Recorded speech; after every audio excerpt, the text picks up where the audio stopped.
Bagyong Julina, humina matapos maglandfall. Kaliwat ka ng pinsala, tumambad. Viral na to. Salpukan ng kotse at motorsiklo. Mga biktima, tumilapod. Isa pang viral. Hagda ng LRT station, ginawang slide ng ilang bata.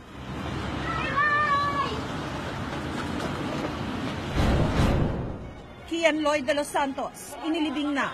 Mga kamag-anak, kaibigan at ilang grupo, hustisya pa rin ang hiling. At Chris Aquino, bakit kaya tinawag the future boss si Kuya Will? Abangan yan mamaya sa 24 Oras Weekend.